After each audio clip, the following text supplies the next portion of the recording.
Assalamualaikum warahmatullahi wabarakatuh. Baiklah Bunda Siva dan teman-teman, di sini saya membuat materi 9 tentang manajemen kurikulum penyelenggaraan PAUD. Definisi manajemen kurikulum PAUD adalah pengelolaan yang dilakukan secara efektif dan efisien terhadap seperangkat bahan ajar untuk anak usia dini, usia 0 sampai 6 tahun guna mencapai tumbuh kembang optimal. Hamid Hasan mengemukakan kurikulum dapat ditinjau dalam 4 dimensi, yaitu kurikulum sebagai suatu ide yang dihasilkan melalui teori-teori dan penelitian, khususnya dalam bidang kurikulum dan pendidikan. Kemudian, kurikulum sebagai suatu rencana tertulis sebagai perwujudan dari kurikulum sebagai suatu ide. Yang berikutnya, kurikulum sebagai suatu kegiatan, dan selanjutnya kurikulum sebagai suatu hasil. Menurut Purwadi, memilih pengertian kurikulum menjadi 6 bagian. Yang pertama, kurikulum sebagai ide, kurikulum formal berupa dokumen yang dijadikan sebagai pedoman dan panduan dalam pelaksanaan kurikulum.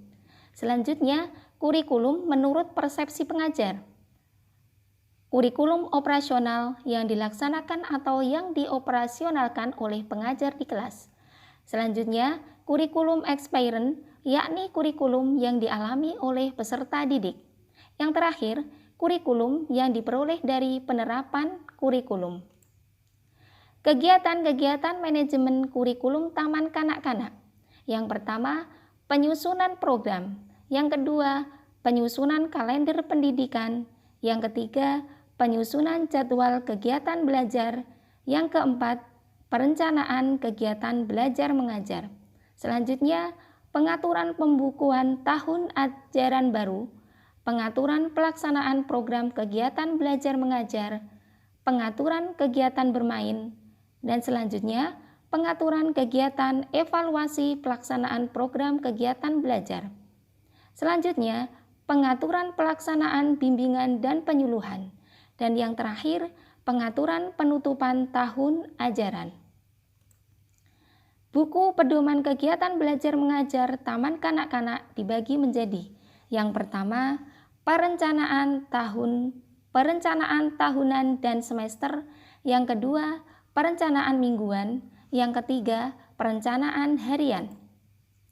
Fungsi manajemen kurikulum itu sendiri adalah: yang pertama, sebagai perencanaan kurikulum. Yang kedua, sebagai pengorganisasian kurikulum.